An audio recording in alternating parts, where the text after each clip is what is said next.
নমস্কার বন্ধুরা, কেমন আছেন সবাই? রিনা রান্নাঘর উইথ ব্লগিংসে আপনাদের সবাইকে জানাই অনেক স্বাগত।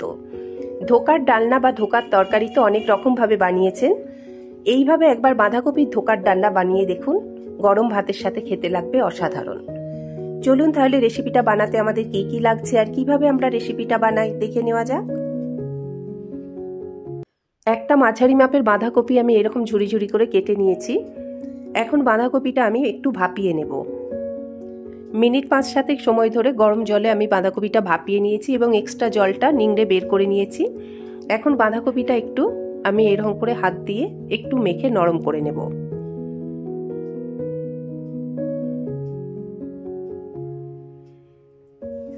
এইরকম করে মেখে আমি কিছুটা নরম করে নিয়েছি।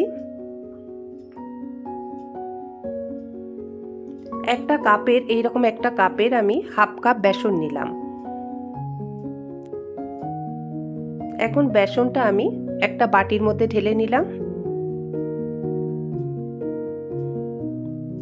অল্প অল্প করে জল দিয়ে বেসনটা আমি একটা ব্যাটার তৈরি করে নেব। খুব পাতলা একটা ব্যাটার তৈরি করে নেব।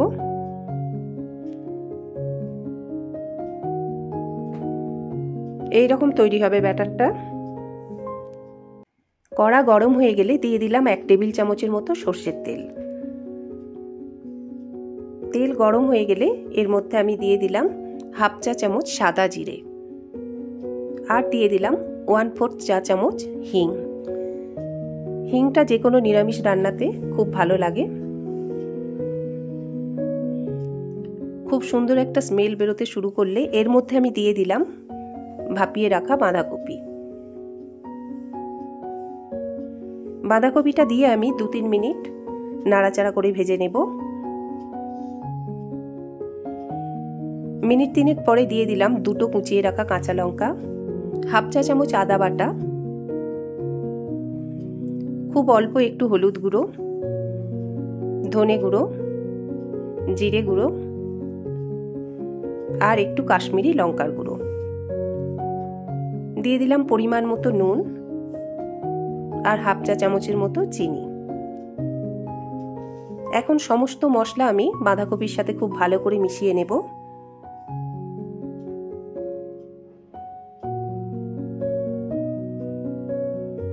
মিনিট 5 সময় ধরে বাঁধাকপির সাথে আমি সমস্ত মশলা মিশিয়ে ভেজে নেব। মিনিট 5 পরে বাঁধাকপির সাথে সমস্ত মশলা খুব ভালো করে মিশে গেছে।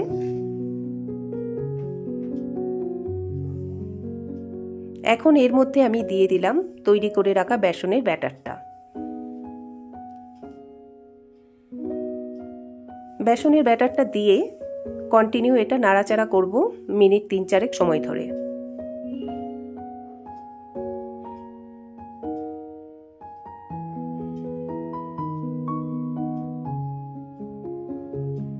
তিন 4 মিনিট সময় ধরে বাঁধাকপির সাথে বেসনটা আমি খুব ভালো করে নাড়াচাড়া করার পর দেখুন এইরকম দলা পাকিয়ে এসেছে এবং এটা কড়া থেকে ছেড়ে ছেড়ে আসছে।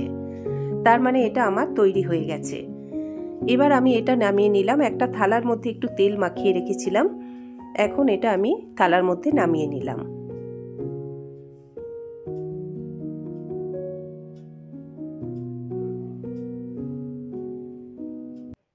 আধ ঘন্টা আমি ঠান্ডা করে নিয়েছি। আধ ঘন্টা পরে আমি এটা পিস পিস করে কেটে নেব। একটা ছুরি দিয়ে আমি এটা কেটে নিচ্ছি।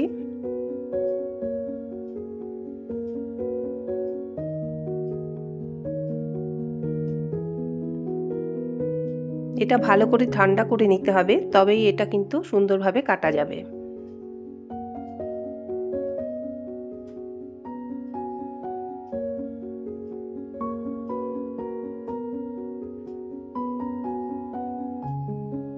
আমি এরকম চৌকো চৌকো শেপে কেটে নিচ্ছি। যে যার ইচ্ছা মতো শেপে কেটে নিতে পারেন।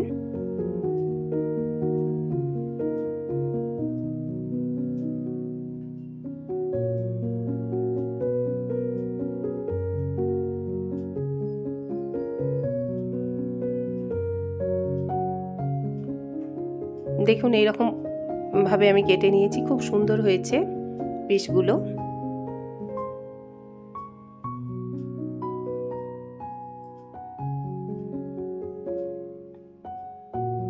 এরকমভাবে আমি একটা একটা করে পিস আলাদা আলাদা করে তুলে রাখবো।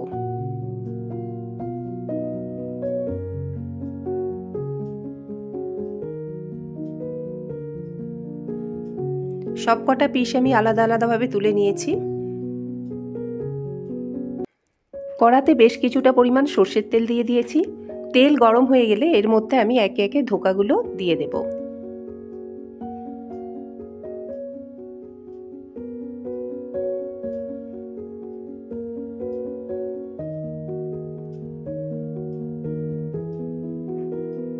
ধোকাগুলো উল্টে পাল্টে দুদিকটা খুব ভালো করে ভেজে নেব, লাল করে ভেজে নেব দুদিকটাই।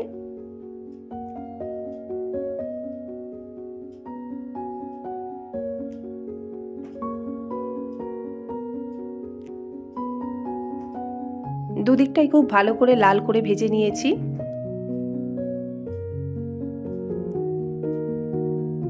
এখন আমি এগুলো তুলে নেব।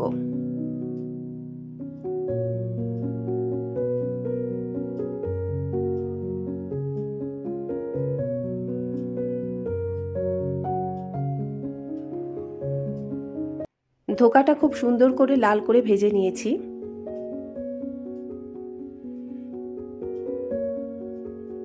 কড়ার ওই তেলের মধ্যে আমি দিয়ে দিলাম হাফ চা চামচ সাদা জিরে, একটা তেজপাতা আর দিয়ে দিলাম একটা শুকনো লঙ্কা,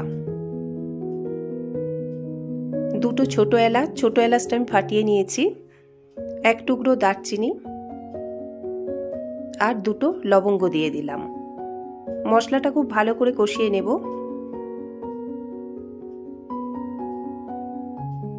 মশলা থেকে খুব সুন্দর একটা স্মেল বের হতে শুরু করলে এর মধ্যে আমি দিয়ে দিলাম দুটো মিডিয়াম সাইজের কেটে রাখা আলু। আলুটা আমি একটু সেদ্ধ করে নিয়েছি, আপনারা চাইলে সেদ্ধ না করেও করতে পারেন। আমি সেদ্ধ করে নিয়েছি যাতে সময়টা কম লাগে। মিনিট 2-3 সময় ধরে আলুটা ভেজে নেওয়ার পর এর মধ্যে আমি দিয়ে দিলাম একটা টমেটো বাটা, মাঝারি মাপের একটা টমেটো বাটা, হাফ চা চামচ আদা বাটা, হাফ চা চামচ হলুদ গুঁড়ো, হাফ চা চামচ জিরে গুঁড়ো, হাফ চা চামচ ধনে গুঁড়ো, হাফ চা চামচ লঙ্কার গুঁড়ো আর দিয়ে দিলাম হাফ চা চামচ কাশ্মীরি লঙ্কার গুঁড়ো। কাশ্মীরি লঙ্কার গুঁড়োটা দিলাম একটু কালারের জন্য। অল্প একটু জল দিয়ে মশলাটা আমি আলুর সাথে ভালো করে কষিয়ে নেব।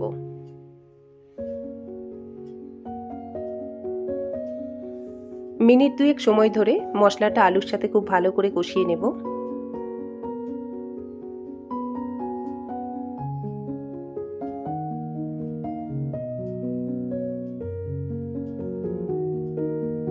মিনিট 2 সময় ধরে আলুর সাথে মশলাটা খুব ভালো করে কষিয়ে নিয়ে এর মধ্যে দিয়ে দিলাম পরিমাণ মতো নুন আর দিয়ে দিলাম হাফ চা চামচ চিনি। আলুর সাথে মশলা খুব ভালো করে কষানো হয়ে গেছে। এখন আমি এর মধ্যে দিয়ে দেব পরিমাণ মতো জল। এখানে আমি 1.5 কাপের মতো জল দিচ্ছি। জলটা আমি গরম করে দিয়েছি।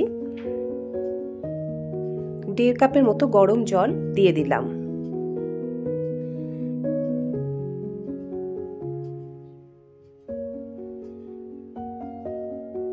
খুব ভালো করে জলের মধ্যে মিশিয়ে নেব। দেখুন আলু তো সেদ্ধ হয়েই ছিল, খুব ভালোভাবে নরম হয়ে গেছে। এখন আমি এর মধ্যে দিয়ে দিলাম ভেজে রাখা ধোকা।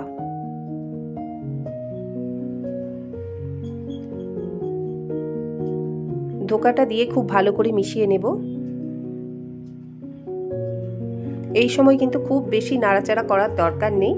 2-3 মিনিট ধোকাটা দেওয়ার পর ফুটিয়ে নিলেই রান্না কিন্তু কমপ্লিট হয়ে যাবে। মিনিট 3 ফুটিয়ে নেওয়ার পর আমি দিয়ে দিলাম হাফ চা চামচের মতো গরম মশলার গুঁড়ো আর দিয়ে দিলাম হাফ চা চামচ ঘি। ঘি আর গরম মশলার গুঁড়োটা দিয়ে খুব ভালো করে মিশিয়ে নেব।